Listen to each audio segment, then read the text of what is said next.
శ్రీమాత్రే నమః. శ్రీ గురుభ్యో నమః. శ్రీ మహాగణపతి దేవతాభ్యం. ఆపదామపహర్తారం ధాతారం సర్వసంపదాం లోకాభిరామం శ్రీరామం భూయో భూయో నమామ్యహం.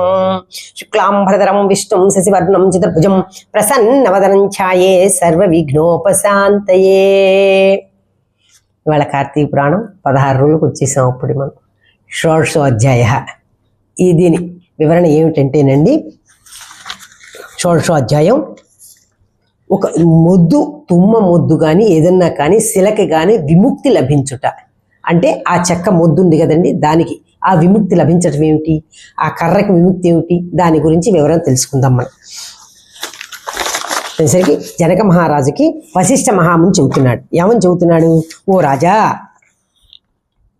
ఈ కార్తీక మాసము దామోదరుడికి అత్యంత ప్రీతికరమైన. దామోదరుడు అంటే విష్ణుమూర్తి అండి. మనం దీపారాధన చేస్తాం కదా, అదే దామోదరుడు అంటే. ఆయనకి చాలా ప్రీతికరమైన మాసము ఈ కార్తీక మాసము. ఈ కార్తీక మాసము నియమబద్ధంగా 9 రోజులు ఎవరైతే తాంబూల దానం ఇప్పించుకుంటారో వాళ్ళు ఈ భూమి మీద అధిపతులుగా ఉంటారట. అంటే ఒక ప్రెసిడెంట్ గాను, మినిస్టర్ గాను, భూమికి అలా ఉంటారట. అంటే తాంబూలం అంటే ఏమిటండి, దాంట్లో ఇది కాదు.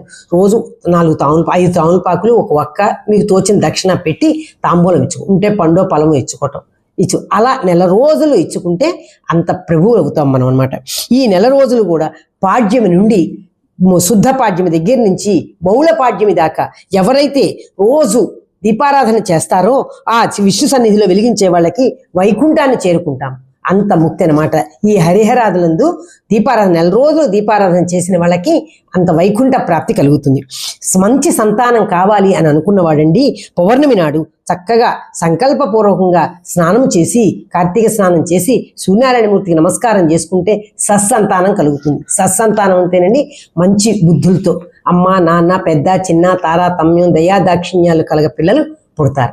అటువంటి వాళ్ళు విష్ణు సన్నిధానం ముందు కొబ్బరికాయని ఎవరైతే దానం చేసుకుంటారో, జలపూర్ణ కలశం అంటామండి దాన్ని, అది ఎవరైతే తాంబూలంలో పెట్టి దానం చేసుకుంటారో వాళ్ళకి వ్యాధులు అనేవి రావు, దుర్మరణాలు ఉండవు, సంతాన విచ్ఛేదం అనేది ఉండదు. అంటే సంతానం అంటే విచ్ఛేదం ఉంటుంది, పుట్టా పోను పుట్ట అలాంటివి జరగకుండా సత్సంతానం పుట్టి మంచి ఆరోగ్యవంతులు పుడతారు. అంత పుణ్యం అనమాట కొబ్బరికాయ ఇచ్చుకోవటం. వీళ్ళకే కాదండి, ఈ కార్తీక మాసం అనే కాదు, ఎప్పుడైనా సరే మన ఇంటికి ఎవరైనా ముత్తైదులు వస్తేనండి పండో పొలమో ఉంటే బొట్టు పెట్టి ఇచ్చుకోవటం, లేదా కొబ్బరికాయ ఇచ్చుకుంటే ఇంకా జలపూర్ణ కలిసి అంట. అందులో జలం ఉంటుంది, కొబ్బరి ఉంటుంది. అందుకని లేదు ఏమీ లేవనుకోండి, కనీసం మన ఇంటికి ఎవరైనా ముత్తైదులు వస్తేనండి బొట్టు పెట్టకుండా పంపించకూడదు. పొద్దున కానీ సాయంత్రం కానీ వచ్చిన వాళ్ళు ఎవరైనా సరే ఉంటే చక్కగా పండు పొలం లేకపోయినా సరే బొట్టు మీరు పెట్టుకుని ఆవిడకి బొట్టు పెట్టి పంపించండి. అది చాలా మంచి పద్ధతి అన్నమాట. అది చేయటం చాలా విశిష్టం. ఎందుకంటే అమ్మవారు ఏ రూపంలో వస్తుందో తెలియదు మన ఇంటికి. అమ్మవారే సాక్షాత్తు వచ్చింది ఎవరు? అమ్మవారే అనుకుని ఆ అమ్మవారి పేరు చెప్పుకునే పండించుకోవటం, ఆ అమ్మవారి పేరు పెట్టుకునే బొట్టు పెట్టుకోవటం, అలా అంత చేయటం విశిష్టం అనమాట, చాలా ప్రసిద్ధి. ఈ కార్తీక పౌర్ణమి నాడు విష్ణు సన్నిధి యందు స్తూపదీపము ప్రజ్వలన చేసేవాడు వైకుంఠానికే అధిపతి అవుతాడు. అంటేనండి ఇప్పుడు చెప్పాం కదా, ఒక కర్ర ముద్దు మీద దీపం వెలిగించుకోవటం అని. దానికి రాతితో కానీ కొయ్యతో కానీ స్తంభము చేయించి దాన్ని విష్ణాలయం ఎదురుకుండగా చక్కగా పాతి దాని మీద నువ్వులు కానీ గుడ్లు కానీ పోసి దాని మీద మట్టి ప్రమిద పెట్టుకుని దీపారాధన చేసుకుంటే విశిష్టమైన ఫలితం వస్తుందన్నారు. ఆ దీపం చూసి నమస్కారం చేసుకున్న వాళ్ళ పాపాలన్నీ కూడా పటాపంచలపై ఈ స్తూపదీపం పెట్టిన వాళ్ళకి వైకుంఠ ప్రాప్తి లభిస్తుంది. ఇక దీపదానం చేయటం వల్ల ముక్తి అదే. నాకు చెప్పడానికి నోరు రావట్లేదయ్యా, అంత ముక్తి అయ్యా అని ఈ వశిష్ఠ మహర్షి జనక మహారాజు చెబుతున్నారు. అంటే ఈ దీపం ఇందాకేమన్నారండి మీరు, ఆ స్తూపానికి విముక్తి వచ్చిందన్నారే, చెక్కకి విముక్తి, అది కూడా చెప్పండి అన్నారు. అనేసరికి దాని గురించి చెబుతున్నారు, చూసుకోండి. మతంగ మనం అనే ఒక ఆశ్రమం ఉండేదండి. మతంగ మహాముని అనే ఆశ్రమము, ఒక ఆశ్రమం ఉండేది. అక్కడంతా చక్కగా మొక్కలు మొలలతో వనంగా చక్కగా ఉండి అక్కడ ఒక విష్ణాలయం ఉండేది. ఆ విష్ణాలయంలో ఈ మునులందరూ రోజు వచ్చి చక్కగా ఆ విష్ణువుకి ఈ 9 రోజుల నుంచి చక్కగా షోడశోపచారాలతో పూజ చేసుకుంటూ, పురాణ శ్రవణం చేసుకుంటూ, దీపారాధన చేసుకుంటూ కాలక్షేపం చేసేవాడు. వాళ్ళల్లో ఒక చదువుకున్న ఒక పండితుడు ముని అన్నాడు, ఏమయ్యా ఈ 9 రోజులు మనం కార్తీక మాసంలో ఇలా దీపాలను ఎంచుకునే స్తంభం మీద, ఒక చెక్క మీద కానీ స్తంభం మీద కానీ దీపారాధన చేసుకుంటే ఇంకా ముక్తి వస్తుంది కదా మనకి, ఆ పని చేద్దామా అనేసరికి చేద్దాం. ఇప్పుడు మనం చూడండి, ఏదైనా కొత్త పని చేద్దామంటే అందరం చేద్దాం అనుకుంటాం కదా, అట్లాగే వాళ్ళు కూడా ఆ ముళ్ళందరూ కూడా సరే అనుకుంటారు. అదంతా ఎట్టాగు మొక్కలు మనం వనాలే కదండి. వాళ్ళందరూ ఏం చేశారు, కొమ్మలు ఆకులు లేని ఒక మొక్క. మనకి శివాలయంలో కానీ విష్ణాలయంలో కానీ ధ్వజస్తంభం పెడతారండి. ఆ ధ్వజస్తంభానికండి కొమ్మలు అవి లేకుండా ఏకశిలగా ఉండే స్తంభాన్నే తీసుకొచ్చి పెడతారు. అట్లాగే వీళ్ళు కూడా ఈ దీపస్తంభం పెట్టడం కోసం కొమ్మలు కానీ ఆకులు కానీ రెమ్మలు ఏమీ లేనిది ఏకధాటిగా ఉండే ఒక ఇంత తీసుకొచ్చి విష్ణాలయానికి ఎదురుకుండగా పాతి దాని మీద ఉడ్లు పోసి దీపారాధన చేసి వీళ్ళందరూ వచ్చి చక్కగా లోపలికి వచ్చి పురాణ శ్రవణం చేసుకుంటున్నారు. ఎవరు? ఈ మునులందరూ చేసుకునేసరికి వాళ్ళ వీళ్ళు కొన్నారు. ఆ ఒక 10 నిమిషాలు పావు గంట అయిన తర్వాత వీళ్ళు పురాణంలో ఉండేసరికి బయట నుంచి పెడపెడమనే శబ్దం వచ్చింది. ఏమిటి పెడపెడమనే శబ్దం వచ్చింది మన పురాణం అని ఈ మునులందరూ కూడా బయటికి పరిగెత్తుకొచ్చేసరికి వీళ్ళు వెలిగించిన దీపం కింద పడిపోయి ఆ చెక్క దీపం చెక్క ఇది ఉంది కదండి వాసం, అది పగిలిపోయి దాంట్లోంచి ఒక మనిషి రూపం బయటకు వచ్చారు.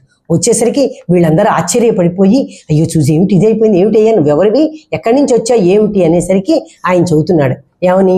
అయ్యా నేను పూర్వం ఒక బ్రాహ్మణ్ణి, నేను కొన్ని పాపాల వల్ల ఇలా వచ్చింది అనేసరికి వీళ్ళల్లో వీళ్ళు అనుకుంటున్నారు, చూసావా కార్తీక దీపం పెట్టడం వల్ల ఇట్లా వచ్చింది, ఈ స్తంభ దీపం పెట్టడం వల్ల కూడా ఆయనకి ఆ స్తంభానికి ఆ చెక్కకి ఆ మొక్కకి విముక్తి వచ్చి అందులోంచి మనిషి వచ్చాడు, ఇలా వెలిగించటం ఎంతో పుణ్యం కదా అని వీళ్ళల్లో వీళ్ళు అనుకుంటూ సరే అసలు నీ జన్మ వృత్తాంతం చెప్పబోయ్యా ఏమిటి అని అడిగేసరికి ఆయన చెబుతున్నాడు, నేను పూర్వం ఒక బ్రాహ్మణుడండి, రాజ్యాన్ని పాలించేవాడిని, నాకు గుర్రాలు ఏనుగులు ఆస్తులు అంతస్తులు అన్నీ ఉన్నా కూడా పిసినారితనంతో కాలక్షేపం చేసేవాడిని, ఏనాడు కూడా ఒక తీర్థయాత్ర ఎరగను, ఒక పూజ ఎరగను, ఒక జపం ఎరగను, ఒక నామస్మరణ ఎరగను. ఏదైనా వేద చదువుకున్న పండితులు బ్రాహ్మలు వస్తే వాళ్ళని నా ఎదురుకుండా కింద కూర్చోబెట్టుకుని నేను ఆసనం మీద కూర్చుని కాలు మీద కాలేసి కూర్చుని అదేమంటే వాళ్ళకి కాళ్ళకి ఎదురుకుండగా చాపుని నా కాళ్ళు వాళ్ళ మొహం మీద పడేటట్టుగా పెట్టుకు కూర్చునేవాడిని. అంత దుర్మార్గమైన పనులు చేశానండి నేను.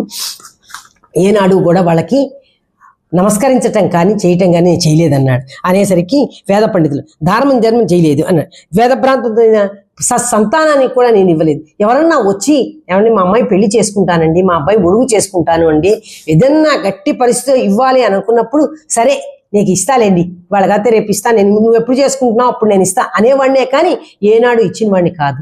ఇంకా వాళ్ళ దగ్గర డబ్బులు నేను తీసుకుని నా సొంత ఖర్చులకి రాజ్యం వెళ్తానని చెప్పి, మన రాజ్యం చేస్తున్నాం కదా దీనికే వాడుతున్నానని చెప్పి నా సొంత ఖర్చులకు వాడుకునేవాడినే కానీ ఏనాడు ఎవ్వరికీ కూడా ఒక దానం కానీ ధర్మం కానీ చేసిన పాపాన పోలేదు.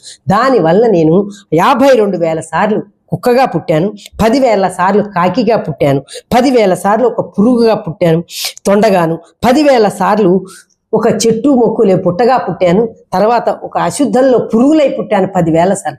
చివరికి ఈ మొద్దు ఆకు అలము లేకుండా ఈ మొద్దునయ్యాను నాన్న, నాకు ఈ విముక్తి ఎట్టా వచ్చింది, నాకు అది కూడా వివరం చెప్పండి అన్నాడు. అనేసరికి అప్పుడు ఆ మతంగా మహాముని వాళ్ళు అంటున్నారు, నాయన నువ్వు ఇంత పాపాత్మం చేసావు కాబట్టి నీకు విముక్తి ఎట్టా వచ్చిందో చెబుతాం, నువ్వు సావధానం వై కూర్చో అని చెప్పి అది 17వ అధ్యాయంలో చెప్పుకుందాం. కార్తీక దామోదర దేవతార్పణమస్తు. స్వస్తి.